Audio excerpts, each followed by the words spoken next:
Junior college sports typically feature athletes local to their schools, but at Arizona Western College, it brings together athletes from across the globe. Out of the 130 total athletes on Matador rosters, 76 come from a country other than the United States. These athletes come to the U.S. to try and make their dreams in athletics and beyond come true. The United States is probably the most competitive sport nation in the world, so that's probably why I wanted to come here, just to see how I stand with the best of the best.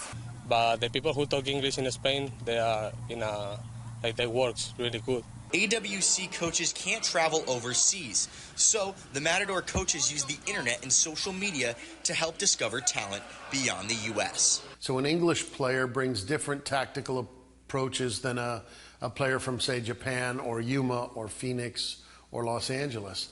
So we try to get a good blend of players from around the world, including the United States. I mean, we've been doing it for so long. We follow so many of the different international accounts that are promoting some of the kids, and some of it will just be people reposting or retweeting or whatever it is that you want to call it, and just coming across their clips and their videos.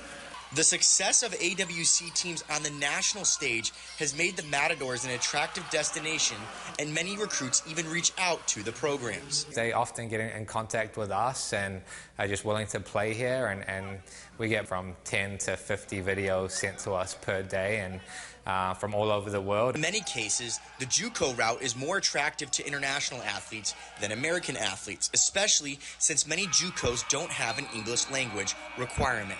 And those international students, they're looking to get their foot in the door, maybe build up their language requirements, their academics, and in that way we can transfer them on. Relationships with current and former players also play a huge role in the recruitment of future players.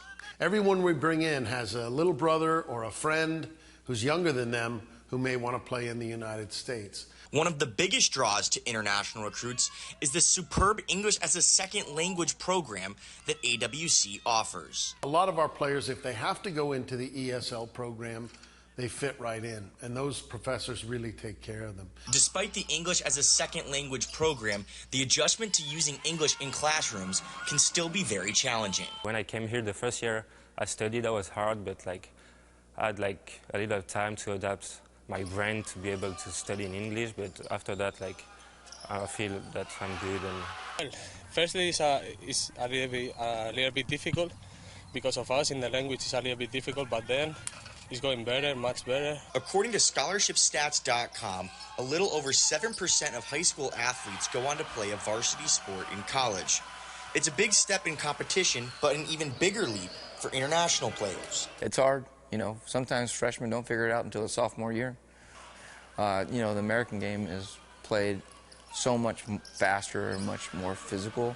When I came here the first year, when I was practicing, my legs was burning, and so I had the time to adapt my game to be more intense. Another hurdle coaches face is the development of team chemistry with players from so many different parts of the world. If you just let 25 players go into a classroom, they'll just sit with their friends. So we plan the groups to have specific individuals from specific countries. We give the players plenty of time on their own to socialize. One of the tactics we use is if we tell the players they need to meet somewhere at 3, we might show up at 3:15. Oh, you got so many different cultures, so many different languages. At the beginning, when they get here in August, September, and October, we're just trying to do team bonding and team building. Again, we have a saying in our program, and it's LLTV, and that means long live the brotherhood. And whatever is good for the brotherhood is always going to be what's good for you. The transition for international players is aided by the fact that they aren't alone. Nobody's from Yuma, nobody's from United States, and you don't feel alone, because I feel if it was all Americans, I would feel like, oh, I'm the only one. But when I saw there is a lot of other people just like me, it definitely helped me a lot. During their time in Yuma, international athletes grow both as players and as young men and women. I grew as a person, first of all, and then as a player. You learn how to live by yourself, how to do everything by yourself, and that gets you tougher. I really learned about myself, because in France I was kind of shy. I was staying with my family, with my friends. I was not going out of my comfort zone, and here came in US. That really helped me in this side.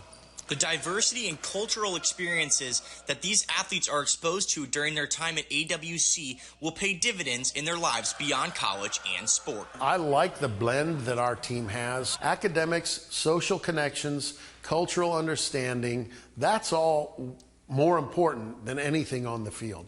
And we ask them to be model citizens on the field, in the classroom, and in the community. International athletes will continue to chase championships here at AWC, and they'll bring the values they learned here in Yuma back to their home countries. Reporting for KYMA Sports, I'm Chaz Messman.